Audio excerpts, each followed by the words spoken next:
இந்த விஷயத்தை சொல்றேன், மெய்மறந்து போயிடுவீங்க. நிறைய பேருக்கு இந்த விஷயம் தெரியாதுன்னு நினைக்கிறேன்.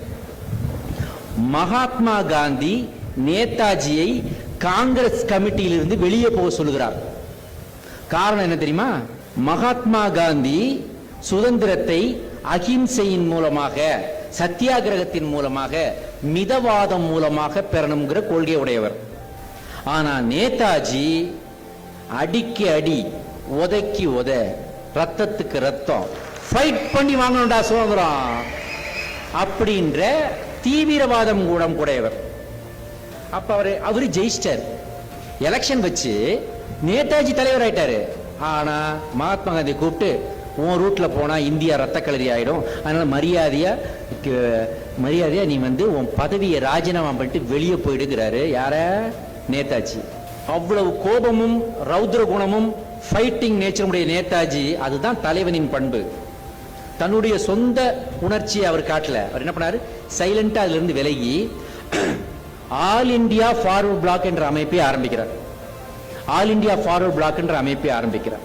அதன் பிறகு ஜப்பானுக்கு போய் இந்தியன் நேஷனல் ஆர்மி INA என்ற அமைப்பை ஆரம்பிக்கிறார். அப்போ அதுல ஒரு விஷயம் இருக்கு. நேதாஜி சொல்றாரு, எனக்கு இன்னொரு பிறவி என்று ஒன்று உண்டென்றால், நல்லா கேளுங்க, எனக்கு இன்னொரு பிறவின்னு ஒன்று இருக்கணும்னா நான் இந்தியாவில் தமிழ்நாட்டில் ஒரு தமிழனாக பிறக்க விரும்புகிறேன்னு சொன்னார். அது ஏன் சொன்னார் தெரியுமா?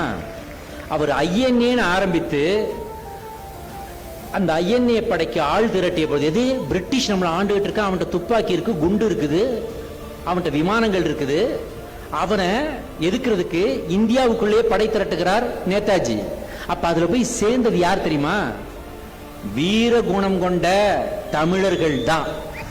அது மட்டும் இல்ல, என்னுடைய நிதி எனக்கு உதவி வேணும்னு கேட்ட உடனே தமிழ் தாய் குலங்கள் என்ன பண்ணாங்க தெரியுமா? பர்மாவில் நகைகளை எல்லாம் கழட்டி அவருடைய பாதத்துல போட்டாங்க. அப்ப அவர் என்ன சொன்னார் தெரியுமா? எனக்கு இதெல்லாம் வச்சு நான் என்னமா பண்ண போறேன்? நான் இந்தியாவோட சுதந்திரத்துக்காக போராடுறேன். உங்கள் வீட்டில் ஒரு மகன் இருந்தால் அவனை எனக்கு தாருங்கள்னு சொன்னார். உங்கள் தமிழ் மகன் ஒருத்தன் இருந்தா அவனை கொடுங்க, அவனை வச்சு நான் இந்தியாவுக்கு சுதந்திரம் வாங்கி தரேன்னு சொன்ன நேதாஜி.